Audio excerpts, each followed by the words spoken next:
Welcome back, deep thinkers. Trauma bonding, a term you might have heard but may not fully comprehend.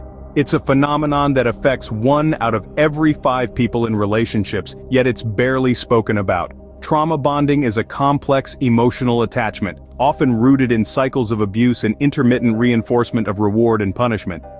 It's like an invisible chain, binding the victim to the abuser, making it incredibly difficult to break free. This pervasive yet often overlooked issue can occur in various relationships, from romantic partnerships to family dynamics and even in the workplace. Understanding the concept of trauma bonding and its prevalence is crucial. It's not only about recognizing it in our own lives, but also to lend support to those who might be trapped in such toxic cycles.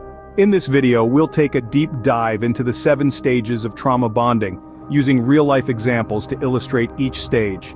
The first stage is often filled with intense affection, also known as love bombing. This stage is characterized by an overwhelming display of attention and affection towards the victim. It's like a whirlwind of compliments, gifts, and grand gestures, designed to sweep the person off their feet. It's as if the sun rises and sets with the victim, creating a feeling of being special and unique.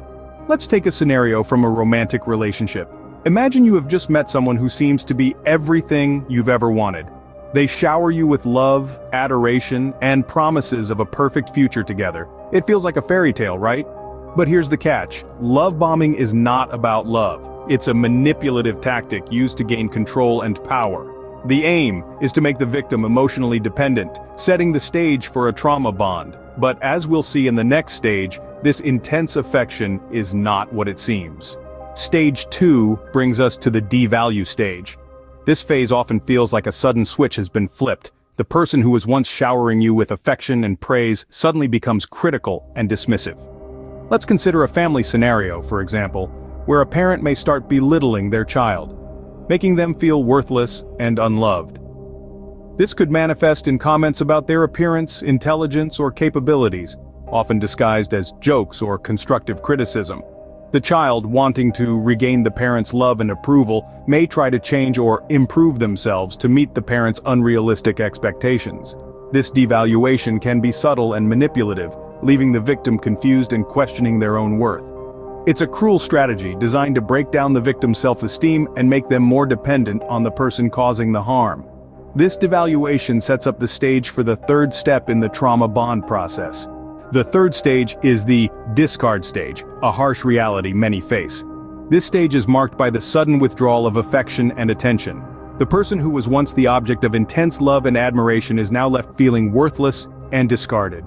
Let's consider a coworker scenario. Imagine you're working closely with someone who showers you with praise and attention. They make you feel special, valued, but then, abruptly they pull away. They stop responding to your emails, ignore your input in meetings, and start to belittle your contributions. You're left feeling bewildered, questioning your worth and abilities. This is the essence of the discard stage. It's a strategic move designed to keep the person off balance. It creates a sense of longing for the affection that was once freely given, making the person more susceptible to further manipulation. Following the discard, the cycle often loops back to the first stage, trapping the person in a toxic bond. The remaining stages involve a repetitive cycle of love bombing, devaluation, and discard. This cycle can be a relentless whirlwind, leaving the person on the receiving end feeling lost, confused, and utterly drained. Imagine a romantic relationship where one partner showers the other with love and affection, only to suddenly switch gears, criticizing and belittling their significant other. This is followed by a period of cold withdrawal, leaving the other partner craving for the love they once experienced. This, dear listeners, is the cycle of trauma bonding in action, but it's not confined to romantic relationships alone. It can occur between family members, friends, and even co-workers. Consider a parent who is overly affectionate one moment, then overly critical the next, leaving the child in a constant state of uncertainty, or a boss who praises an employee's work one day and then belittles it the next, keeping the employee in a constant state of anxiety and dependence. Remember, the key to identifying a trauma bond lies in this repetitive cycle. The unpredictability, the highs of affection, and the lows of devaluation. They all create a powerful bond that's hard to break. But how do you break free from this toxic cycle? First, it's crucial to recognize and acknowledge that you're in a trauma bond. Awareness is the first step towards liberation.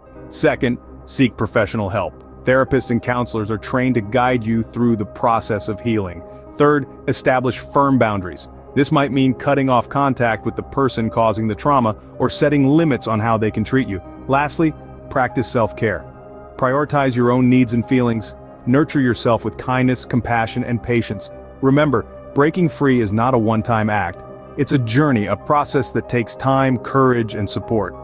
Breaking free from a trauma bond is not easy, but understanding and recognizing the stages is the first step towards healing. You are not alone in this journey. Keep moving forward, one step at a time. Understanding trauma bonds can be the key to unlocking healthier relationships and a better sense of self. As we journey through the winding corridors of the human psyche, it's evident that trauma bonds can be a dark yet intriguing aspect of our relational dynamics. They weave a complex tapestry of love, fear, manipulation, and ultimately, resilience. Today we navigated the 7 stages of trauma bonding, shedding light on this intricate process. Our exploration started with love bombing, a stage that paints a deceptive picture of affection and adoration. It's a stage where the bond begins to form, subtly trapping the unsuspecting victim in its deceitful web.